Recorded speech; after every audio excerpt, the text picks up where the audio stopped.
welcome back to my channel. It is Christian here, and you're tuned in for more of my 2 cents. Now, first, let me start by saying, Happy New Year!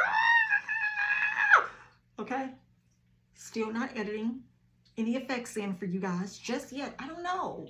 I might do that this year. In the year 2023, there might be some editing for you, but I can't, I can't confirm. But what I can do is say thank you for tuning in and for joining me for another video here on my channel, my platform. Now, if y'all ain't synced, okay, your girl has hit the 700 subscriber count milestone, and I'm excited. I'm so excited. Who sing that song? I don't remember. Okay, is it the Staple Sisters? Was it Hall & Oates? Honey, it's before my time. Anyway, thank you for joining in today. I am Christian, your amazing host over here. Thank you so much for joining me. If this is your first time, welcome. And if you are a returning to center, then welcome back. I am so glad to have you guys. Thank y'all so much for being a part of all that I share, all that I do over here. It means the world to me that you would tune in, that you would care, that you would engage, and come back. Okay, because that matters. So thank you guys so much for doing that. And also 3 points that matter most before we start any discussion. Number 1, you're not alone. Number 2, you're not crazy. Number 3, God, your creator, still loves you, and I do too. So today's going to be a great one. All right, so we're starting with the new fresh year. I'm giving y'all new fresh content. We're going to be changing some things up as far as the look of the channel goes. Like, I'm not going to be changing up content on the channel, but we will be, doing some different things. I'm trying to jump into the YouTuber, world a little bit. I'm trying to jump just a little bit, put my shoulder in it, and give a little bit more effort. If you guys can tell from the channel already how I operate, how I move with the videos and everything like that, I'm like really organic with it. You know what I'm saying? Like, I don't do too much razzle dazzle on them, but your girl gonna get a border. Like, I'm going to go ahead and just give me a banner at the top of my YouTube channel. I was like, well, I don't have a banner. So we're going to do some slow upgrades, but we're going to get there. So today's going to be a great topic. Now that we have all the preliminaries out of the way, I'm going to be going over some of the memes, the posts, the graphics, the quotes, the statements, the low-key shade and throw off subliminals at church members and or old friends from some of y'all favorite, church folks on social media. Now, I've done a video like this before with things like crazy things people say from church, like, oh my goodness. I'm just going like, okay, so I get my phone. Which way needs to swipe? Okay.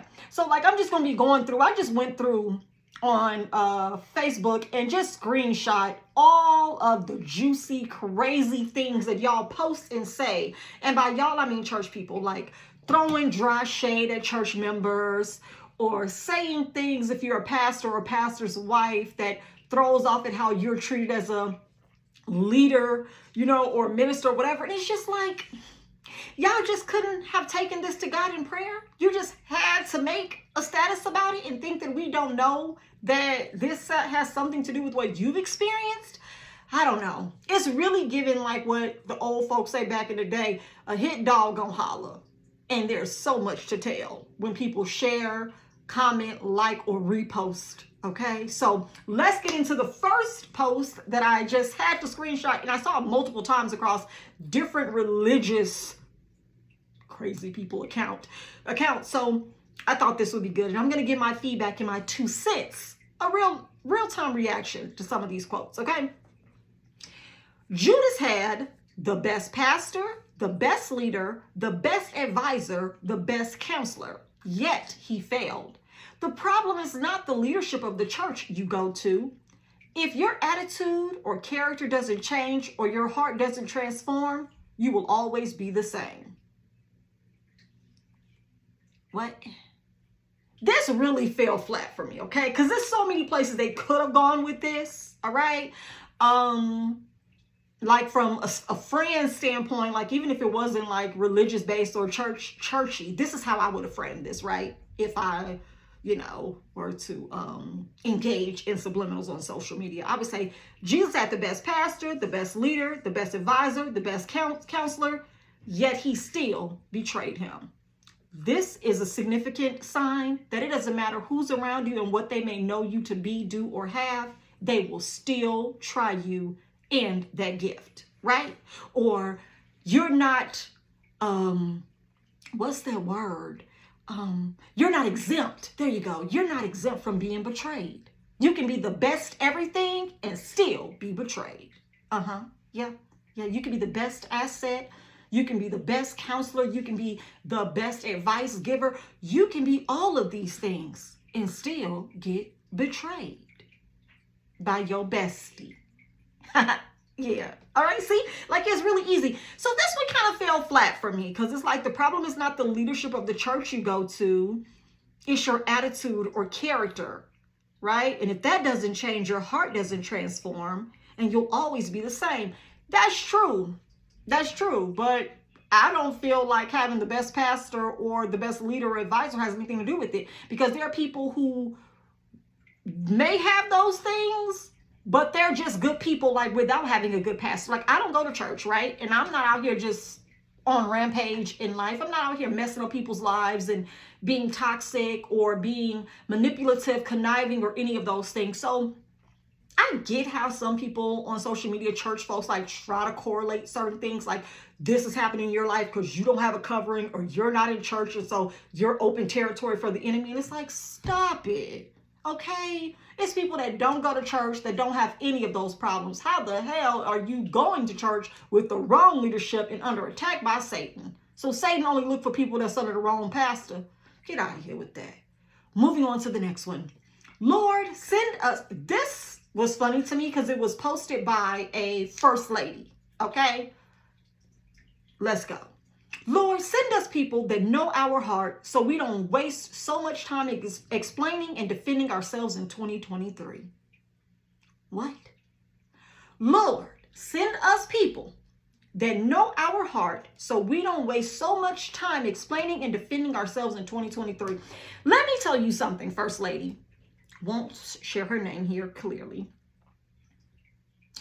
The only reason why this has to be a prayer that you A, pray in private and B, post in public is because you're doing stuff that would make people question your intent and your motive, right? Like I don't have to post on social media, Lord, send me some good friends that ain't conniving, don't want to use me, right? Like ain't out to take advantage of me or whatever. What? Usually, in most instances of relationship and engagement, you attract either who you are, what you like, what you find interest in, or things like that. And I'm going to say this because I've had a lot of experience with church leadership, and I've been in church leadership myself. And I have to say that when a pastor or a first lady or anyone in leadership feel like they have to defend themselves or their motive or their intent, there's usually something else deeper to look into. That's just me. That's just me. Pastors and those in ministerial high positions, high level positions, they don't want to explain themselves. They don't want to defend themselves. Either you're doing it with this intent or this motive that I'm discerning, or you're not, and I'm not even accusing you of it. It's really that simple. But saying that you want God to send you people that know your heart will always show. Your heart will always be able to be discerned. Your intention and your motive, if indeed pure, there is nothing you'll have to defend or have to overwork to make people get. If people don't get it, you have one or two options. You continue to engage with them and try to prove yourself, or you disengage and let them think what they want to think. But I'm telling you right now, I'm not going to the Lord in prayer for him to send me nobody that's going to understand me. Don't have time to explain myself to you. Believe what you want, either stay or go, but I know all I need to know about me. So yeah, that's just kind of weird to me. Saying those people, we don't have to waste so much time explaining and defending ourselves. What you doing? Some of y'all pastors don't like explaining yourselves, and that's the problem. No accountability. Okay, so this next one says, a church member recently asked me, what's the hardest part about being a pastor? My answer, walking with people through a major life issue only for them to leave the church at some point over something petty, often without ever talking to you. Okay, so I'm going to break this down in my response, okay? So, walking with people through a major life issue. If you are a pastor, this is the calling that you've accepted.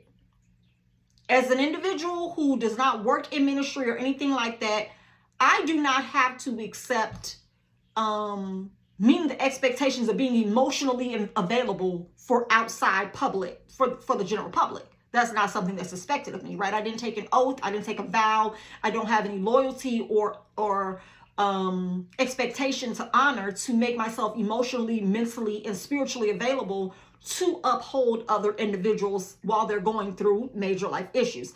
You as a pastor took that calling. Now, I'm not saying that all pastors have to accept walking through life with their members or their parishioners, but that's usually a vow that you do make to that ministry, to that calling, to that seat in that position. And saying that you go through these things with them only for them to leave the church over something petty, you're pretty much addressing that something happened, right? Either you are aware of it or you aren't, but given your role, just as you walk with them through a major issue in their life, isn't it kind of on you to go to them and ask them, what is it? Like, I understand if you want to leave, not a problem. I'm not going to stop you. But can I just ask, is it anything that I did? From a pastor perspective, because this is a pastor who posted this. So my thing is, just as you want us to feel empathetic towards you losing members over pettiness and they never talk to you about it, when does that accountability come in for you to step in and say, can we talk and I find out what is it that made you leave? Because sometimes I would consider this to be like an exit interview. Oh my God. Come through. I'm telling y'all, the men will be coming through and let it rain and clear it out. This is like an exit interview. When you work a job in corporate America and you leave or you're let go or whatever, there's usually an interview done at the end to find out what your experience was, usually with HR, because it's a non-biased environment, so you don't feel like pressure from your manager or supervisor to say nice things or not address the issue by feeling intimidated. So if you're the pastor, why not reach out to the member that you claim left over something petty and say, hey, just want to know, is there anything that we could have done differently, right? And even if they don't return or if they don't want to come back or they don't want to mend that relationship or allow you to continue to be their leader, at least you ain't walking around here without any idea or any knowledge of what took place to make them want to disassociate with you. I think that the biggest problem in a lot of ministries and a lot of churches is that there is no accountability and no one on either side is willing to address issues. I talk to people that deal with this at least on a weekly basis, where they have a lot of problems in church. They run their mouths to their other church members about it and other friends and family. But then when it comes to leadership, they say nothing. They do not address it at all. They sit there and act as if though they're too afraid to even speak on their own behalf. So what this pastor is saying about walking with people through major life issues only to have them leave and never tell them why, I'll give him that. But in the same respect, it's like, are your doors open to be addressed?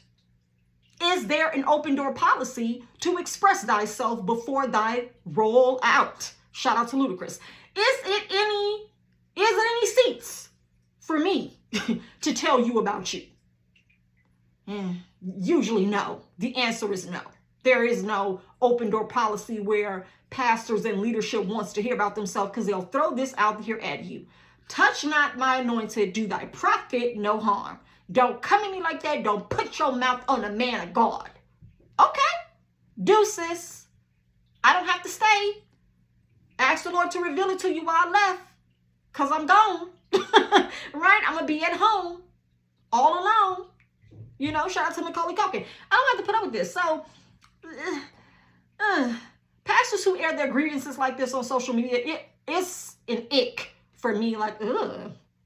You don't have enough lives to lead or enough things to pray for to where you're not focused on this? Okay, not a problem. But I get it. People say that there is hurt in the pulpit, like pastors' pain is real. And I'll give them that, because every human has a right to feel how they feel about people they feel like they're leading, they're guiding, they're covering. But in that same regard, you're actually held to a higher standard because of the role you play. And so you have to be willing to understand that just like your members have been uplifting you, you got to be willing to step down to communicate with them, because you allowed them to put you on a pedestal. But now you don't know how to turn around and step down to talk to them. Since you wanted them to elevate you, now that they left, you're still elevating self and refusing to do what y'all claim God wants us all to do, humble ourselves and actually engage to find out what led your sheep astray. But that's a conversation for another day. Hey, let's move on to the next one. Okay, so this next post says, the church isn't perfect, but neither is your man, and you keep going back. I lie not unto you, okay? This was literally posted from a pastor, okay?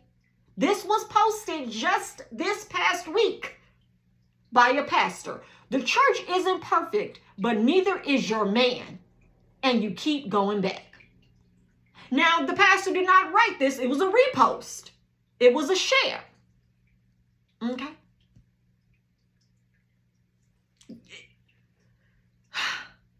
I don't know who y'all new pastors, these new school pastors are trash.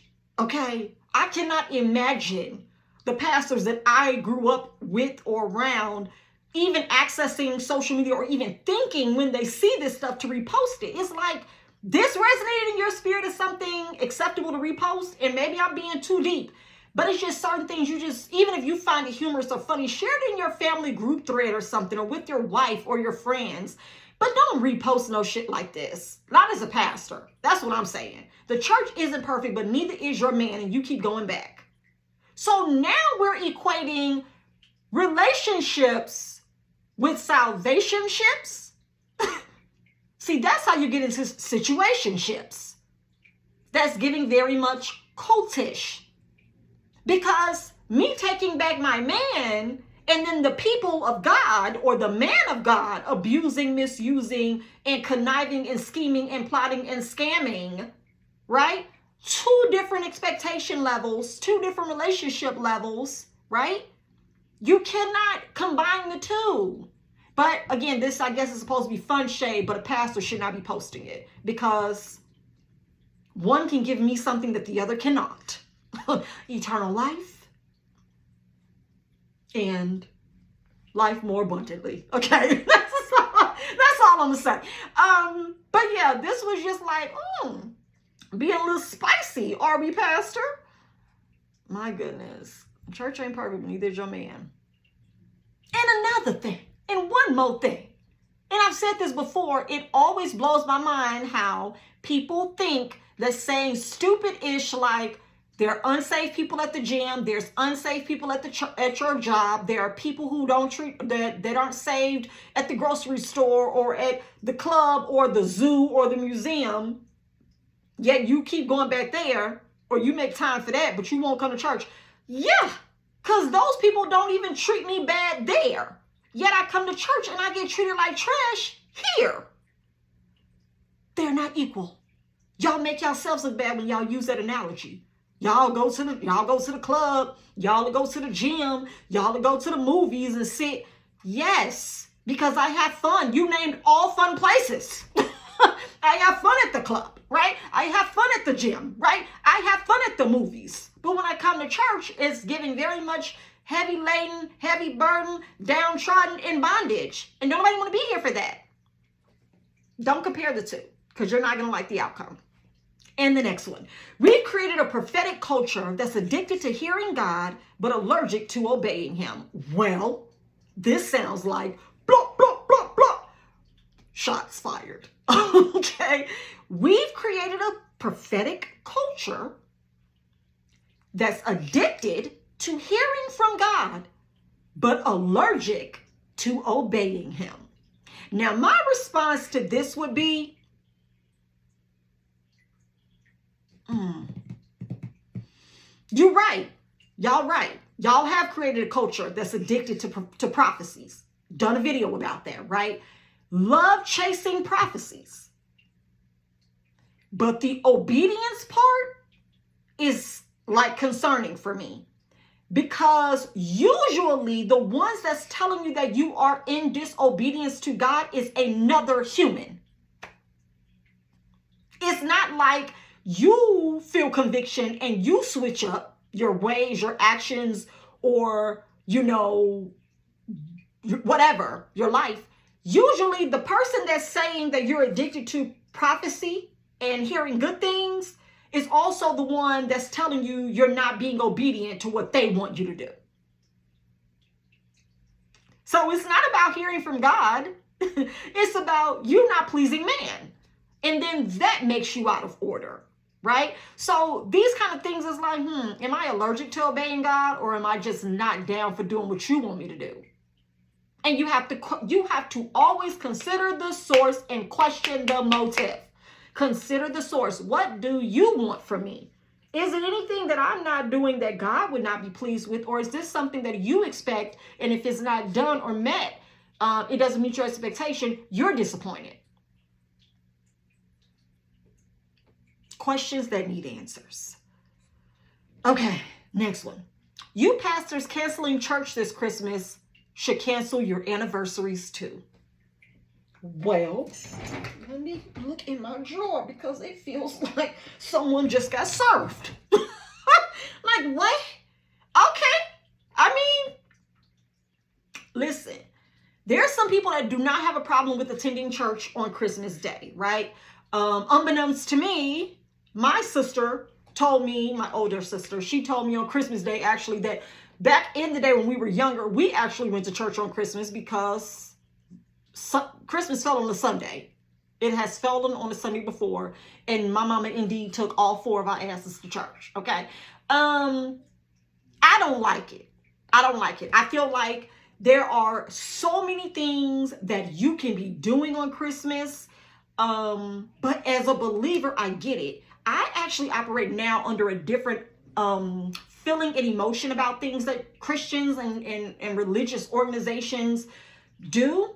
I don't feel like they're wrong for doing it because they believe it should be done. What I have a problem with is when they believe that other people should be doing it. And it's like, but I don't believe what you believe. So how exactly are you going to judge me when we're not even on the same page, baby? We're not even in the same book. Matter of fact, I don't even open a book, right? Like, I'm not even living by any book. You're living by the Bible. I'm just out here living by the by and by. Right? And so things like this, saying things like you pastors canceling church for Christmas should cancel your anniversary too. Where are anniversaries in the Bible anyway?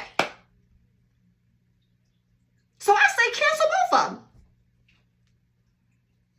Both of them. Cancel the Christmas Sunday service and cancel the anniversary service.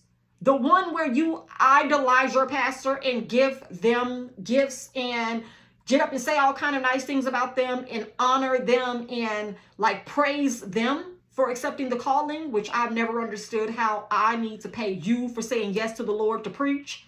Get out of here with that. Check out the video as well, because I've also done a video on pastors' anniversaries. No ma'am, no sir. I'm not doing that. And on Christmas Day is one of those things that's like, if the true mission is to have people live in fullness and freedom, and this comes back to the impressions that I talked about in a video a couple of weeks ago. It's like these organizations and these churches have to make several impressions on you throughout the week, throughout the month, throughout the year. And hey, Christmas fell on a Sunday, so we gotta be here. We're here to honor God, Jesus, and this is his birthday. Well, y'all said it's not really his birthday, and y'all out here calling some of this stuff pagan, but then y'all celebrating other parts of it, and so it's just confusion. But I will say cancel both. Cancel the church service and let people be at home with their families and create memories without trying to disturb that and make people feel guilty for not being in church on Jesus's birthday. And then turn around and have yourself an anniversary. You know what I'm saying? Like, do what thou will. Shout out to the pastors who canceled church and actually cared about their parishioners, families, their lives, their traveling schedule, and their desires to be with their family and host their own traditions. Shout out to y'all for actually being human and saying, I want to wake up and have on my matching Target pajamas with my family. I don't want to get up and go see y'all on Sunday. Don't want to do it. Don't want to do it. Even if it's Christmas. Nope. If y'all should have had a church Christmas party, y'all came together, talked, laughed, kiki, all of that together, and then that should have sufficed for actual Sunday, or do a virtual service. If you just have to get in people's faces and get into their ears, do virtual and let your members log in and, do a little chat. You preach a little and go about your day. If you just have to make an impression that day, make your impression like that. Your click-through rate would probably be through the roof. But no, we're not doing that. Oh, this is going to be a good one, okay? This is for the first ladies, okay? This poster says, hey, first lady, relax. I got you. Folks, be easy on the first lady. She's not mean. She's guarded. Lies. They be mean. Okay. She's carrying the weight of the church and her husband. Well, that's a problem because usually men weigh more than women. I don't want to carry the weight of my husband. And I don't want to carry the weight of my church or the church. He said yes, right? So why me? I said yes to him. He said yes to him. I said yes to him. And he said yes to him. That's not my business. We got to be able to separate the two, right? But let's continue. If she's a PK, which stands for pastor's kid, she's definitely protective of her children because of the trauma she's seen or the trauma she's caused. Because PKs, right, are some of the worst. Is it worst or worse? Worse, not worst, not the T, just the E. PKs are some of the worst offenders in church because they get away with some of the most disrespectful, toxic, traumatic behavior because they're untouchable, right? Let's continue. She's tired of not having authentic friendships. Well, usually they're not authentic because her and her husband are placed on pedestals where everyone else is beneath them. So people really do just want to get around them because of who they are. It's not about having inauthentic relationships like someone wants to hurt you. It's just that people want to be close to you because you're on a pedestal. And I don't know if they're inauthentic relationships or if they're just relationships that you won't allow to be real because you yourself see you elevate your own existence above your parishioners. But let's continue. She's tired of missing vacations, trips, etc. Not because the family doesn't have money, but because funds are often directed to the church. Now, let me also add that I don't know who this poster is, but this was reposted by a pastor's wife. So let me start by saying, well, I should have started by saying that, but so let me interject that. All of these are subliminal ways to convey a message that you should empathize with me and you should feel bad for me as a pastor's wife because these are some of the struggles I'm dealing with. Y'all chase this stuff so bad, so strong, so long, and so wrong. And then when you get it, you complain all day long. Why? You wanted it? If there's no way that you know how to engage or to accept ministry and life balance, just like entrepreneurship and home balance, I have to know the difference between the two. That takes structure and it takes intentionality because the two can very much collide often in your reality. If you are an entrepreneur and you're a parent, you're a husband, you're a wife, whatever, sometimes it's hard to cut off one and exist in the other space. It's trash day, y'all. But when you're a pastor's wife, the reality is you and your significant other, your husband, should have enough of a foundation to where you guys are committed to each other first and the ministry second. And if that means having vacations scheduled, or these are our funds. This is what we have. This is how we're operating, and these are the goals we're setting. Everything else should fall in line with that being able to proceed without any interference. So saying things like she can't go on family trips and vacations, not because she don't have money, but because funds are used for the church, that sounds like a personal problem to me. Because ain't God out here providing? Allegedly? Yes? Okay. So do what thou will with the money you earn. Go on vacation. Take a break. Let them know, well, the church is going to be on vacation for a week because me and my family got to go. And if you don't have no other pastors or evangelists to speak and keep it going while you're out of town, that's okay. But you have to be intentional. All right, so this wraps up by saying, most importantly, God didn't call her. Child, my mama is sending me text messages, and her phone number and my husband's phone number still get to come through while I'm on Do Not Disturb. That's why this message is happening. It's not because I'm being rude, because my phone is definitely on focus. But she's one of the ones that are allowed to still come through notifications. So she's sending me pictures of toys for children. Toys for tots. Mine, to be exact. Lastly, this post says, most importantly, God didn't call her to the church. Her husband did. That's what I just said. She said yes to him, and he said yes to him. That's what I just said. She was not called. Her husband called her over here. And for that, I say relationship and like what you all commit to is what is important. Not about you making these sacrifices where you might be bitter. You might be, what's that word? When you have, not remorseful, whatever. It'll come to me. But when maybe it was remorse. But when you feel some kind of way because what you wanted is not what you're actually getting. What you saw happening for your life has now shifted because a calling has been accepted that you didn't sign up for. In other words, be nice to the pastor's wife. She's trying to figure this out too. I have nothing more to say. Okay, this next one says, I'm just too busy to go to church. The average church time in America. Okay, so this post is being posted and it's being reshared, right? And the top part is, I'm just too busy to go to church. This is what a person is saying. So they're giving a breakdown in this little infographic that says, the average church time in America is just about 90 minutes to 2 hours a week, for a grand total of about 4 days in attendance time an entire year. The average American spent 2 hours a day watching Netflix. Not that they brought Netflix and chill into the picture. The average American spent 2 hours a day watching Netflix in 2020. That's about 600 hours or approximately 25 days a year. We are not too busy.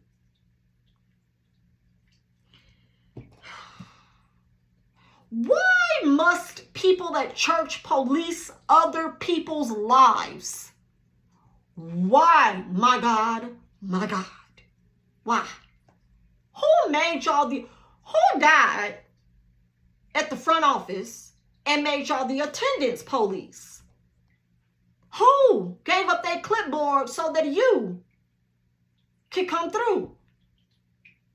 Like, breaking the, and I didn't do the math on this, so I don't know if any of this is true, but 90 minutes to 2 hours a week for a service, for a grand total of 4 days in attendance time an entire year, that to me sounds like bull. I'm sorry. It just does. Because I know people who go to church from Sunday school, from 9 a.m. Sunday school until about 2 p.m. church let out time. That don't sound like 4 days out of an entire year. And then to not even include the Bible studies, the small group sessions, the choir rehearsals, or the praise and worship team rehearsals, or the nurses board meetings, or the greeter meetings or small groups, the planning committees you might be on, the volunteer committees for any outreach community service you all might be doing. You all want to sound like you all are being done so wrong by people choosing other things over church attendance. It is mind-blowing. I do not see posts like this about mosque attendance. I don't see posts like this by Jehovah's Witnesses either about coming to the hall, Kingdom Hall, that is. I don't see that. I don't be seeing them posters. I don't be seeing Catholics come at people about not attending and being at the cathedral. I don't see that. But when it comes to Christians, whether you're apostolic, whether you are Baptist, whether you're Pentecostal, Kojic, whatever, y'all do not mind harassing people about attendance in their time. I sit and watch 2 hours a day of Netflix because I paid for Netflix. Because I worked and I'm tired. Because they just released a new season, right, of my favorite show. And that's not your business. Did you get your time? Did you get your time? If you did, leave me alone, right? It's always the tit for tat and the impressions that have to be made. I'm not able to get to you as much as I want. You need to give me more time. It's really giving at this point, please, baby, baby, baby, please come back to me. That's how these folks be acting at church. Like they're so thirsty to see your face. But when you get there, they mistreat you, they ignore you, and they just want more from you. Get out of here with that. Keep watching your Netflix, okay? Keep watching your Netflix. There's some good stuff out there for you. From my lips to God's ears. Next up, musicians will have you at a this was funny. Musicians will have you at a service with the other 4 women they invited. I don't know. You know what I'm saying? I don't know if my husband ever did this to me, but he was playing the keyboard for Jesus. I actually know he didn't because he didn't play for any music groups. But this is funny because quartet groups in Mississippi, where we used to live in Tupelo, were infamous for having several women, girlfriends, whatever, that would come to their singings. It wasn't singings or concerts, they were called singings. They would have all their groupies come to their singings, walking around us, switching, thinking they was showing it off for their man that was on stage performing, not knowing that they good sister wives was in the audience too, as I swipe. All right, here we have Timothy. Okay, I'm just going to say the first name of some of these posters now. Timothy says, my next few posts will be about Sunday because I got some shout outs to make, but I'm convinced after today that some folks allowed the enemy to trick their minds. They cry church hurt just to try to hurt the church. Ain't nobody bothering you. You just don't want to have standards and abide by rules that are set by that house. Okay, I'm done. I don't know if Timothy is a pastor or a missionary, evangelist, or a musician, or just a lay member. But what I do know and what I can tell you is that this is why people don't be busting down the doors to get into y'all ministries. Because it's subliminal stuff like this that makes it very much red flaggish. Why are y'all throwing off at people for trying to hurt the church and saying things like, ain't nobody bothering you, you just don't want to have standards and abide by the rules set by that house? A lot of y'all think y'all are folks' parents. It's giving very much guardians. I don't have a permission slip for you to sign concerning my life. I'm giving what I want to give. I'm doing what I want to do. I'm going where I want to go. I'm going to stay as long as I desire to stay, and I'm leaving when I get ready to. Most of the time, it's not about people not wanting to abide by standards or rules. It's about people literally not wanting to be controlled. And people who understand they have free will outside of church, but when they come to church, they got to check that shit at the door. Free will ends, right, where the house of the Lord begins, as I swipe. Next one here. Over a small misunderstanding, God will expose how people really feel about you. Is it God exposing them? Or is it just their heart and their intent from the beginning? People love to blame or to give credit to God for revealing or showing or exposing people. But in all honesty, some of this stuff just be times up for a lot of folks to just hide like they're genuine, authentic, real, caring, trustworthy, or whatever. It ain't always God exposing people. Sometimes it's just people being people. Like God don't be having nothing to do with it. It's just finally you decided to open your eyes to what's happening And it may take a while for that to happen. But once it does, one or two things usually ends up happening in some of these church relationships or just everyday life situations. You either find out what's going on, you notice the truth and you do nothing, or you realize what's happening and you run for the hills. Those are the only two outcomes when things are exposed. You either stick around to continue to complain about it and act like you don't know why it's happening, or you notice it and I'm good. I'm not sticking around. And that's me. I'm a leaver. I'm a runner. She's a runner. She's a track star. She don't run away when it gets hard. That's me. When I notice it, pew, I am gone with the wind. Okay? Black and white. That's me. The movie Gone with the Wind, that was about me. Mm-hmm. Yeah, no. And it's not just about it being over small misunderstanding. A lot of this stuff be buildups, which y'all be ignoring, and then you want to act like it was a small misunderstanding, but you were a part of it. You were a part of the misunderstanding that person had, and they left you alone. And a lot of times people don't like that. But sometimes you have to understand, you usually probably have run up a certain amount of occurrences, and then it be that straw that break the camel's back to be like, I'm not fucking with you like that no more. Respectfully. All right. Oof. Oh my goodness. Okay. I'm trying to see. Oh, I got like 5 more left, but I'm only gonna do two more. Let's do this one. Okay. Courtney says, not my Courtney, but a Courtney says, it should be known that you don't play about your pastor. Nobody, all capital letters, should feel like they can come to you about the one that watches over your soul. If your pastor's enemies have a place with you, the one that watches your soul should also watch his or her back. You can't be trusted. Now, might I add that this was also reposted by the same first lady that posted about pastors' wives who can't take vacations and carrying the weight of the church and her husband and all of that on her back, honey. I'm going to read this again. It should be known that you don't play about your pastor. That's a problem for me, because I'm not protecting nobody in the name of nothing. It's already bad enough that people out here defending the faith when the Bible should stand for its own, on its own, right? It's bad enough that people think they have to be Jesus Christ Jr. and a Jesus, a God advocate, when a true God, a real God, a powerful God, an all-knowing, mighty God don't need none of us to defend it. If you just want to be honest, if you just want to be real, okay? None of us has anything that we can say that would make anyone else either be a believer, a doubter, or a doer of God just from our own words. Like, another video coming soon, okay? But saying things like, it should be known that you don't play about your pastor. What does that mean? That you ready to nuck if you buck? Like, I'm not doing that over no man that ain't mine right here. Just not doing it. And I'm really not going to nuck if you buck about that one, because the reality of the situation is I should never be in a position to have to nuck if you buck about someone that is supposed to be stuck. Okay.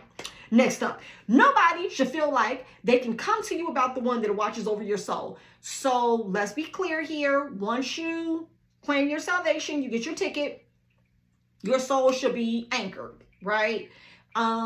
If you need a shepherd because you're just such a lost sheep, that's your business. Fine, get you some guidance and some leadership from someone you believe you can trust and has, I guess, loyalty to the Lord.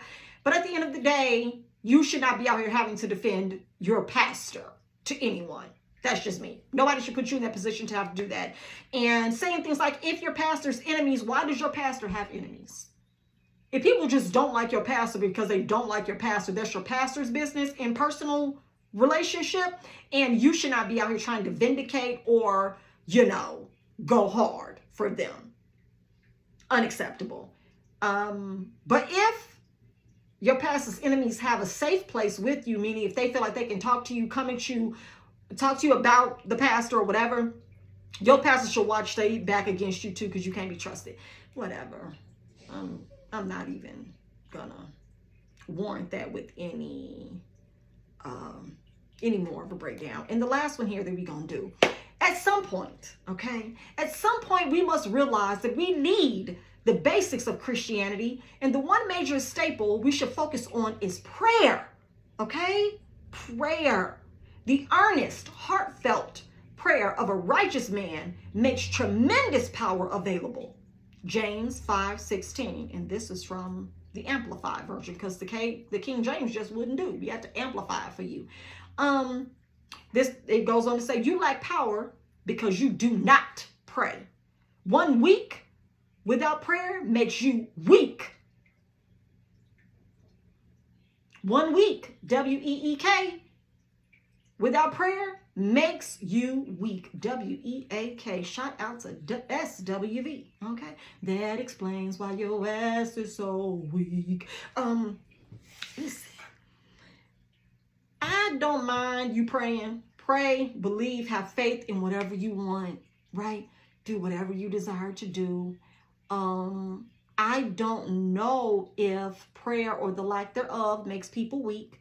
I know that if you believe it makes you weak, or that you need that in order to make it through life, through your day, through hard times, through struggle, through pain or whatever, pray. Speak out loud. Talk out loud to your creator, to your source. Do that, right? I just think that a lot of people tend to forget that the power that we all have that is within us is best in operation when it is verbalized, right? When you speak, when you believe, and when you allow those things to come together, like your words, your thoughts spoken from your mouth and believed in your heart, you are extremely powerful, right? And so prayer, I'll give you that. If that's the way that you do that, then great. That can be through affirmations. That can be through journaling. That can be through just regular conversation and being confident and understanding that what you desire is already given, like it's already done, and that is working in your favor. And making those simple affirmations and making those simple statements of confidence, that to me, I guess you can consider as prayer, versus always being in the position of begging or pleading or needing or asking God to do it for me, Lord. Show me, God. Open the door, right? Deliver me, heal me, save me, strengthen me. And it's like, well, what can you do? What can you speak? What can you speak that would make you experience the things that you're praying for God to do, reveal, show, give, like make available? What can you do? That power is within you. So I get people feeling or sharing that you lack power because you don't pray. Everybody's not going to pray, but everybody can believe that that which they speak and they feel has the power to change what they experience. Be it you begging and asking, which you don't have to do, or you just accepting, right? When you desire it. Like when you desire it, you're like, okay, I'm looking forward to that, right? It's easier said than done for some, but for others, they'd rather you tarry and suffer and struggle until the answer or the provision is made. And I choose not to live like that. Oh, child, this video has gone so long. But it was good. I enjoy reading these and giving my honest live response and review to y'all as we're popping into the new year. Or we have arrived, honey. We're here. It's 1/3/23, okay? And I'm excited that you back to join me. So if you've enjoyed this video, if y'all have any other quotes or posts that y'all have seen or heard, please drop them in the comments below, because I thought I had heard and seen it all until I started just scrolling. I'm like, why are pastors and pastors' wives and people from church posting stuff like this? This is so petty. But I'm like, oh, that's what they do. And then they get confused when you don't want to go. It's like, well, why would I want to come? You're not nice. This is what you're posting. This is not a great representation of anything I want to be associated with. So don't keep my seat warm for me, honey. Don't leave the door open. Shout out to Silk Sonic. Don't leave my door open. I'm not coming. Don't leave the door open for me. But yes, if you've enjoyed the video, go ahead and like it, subscribe to the channel. We would love to add you to the 2 Cents crew. And until next time, take care, and I'll see you all later. Bye.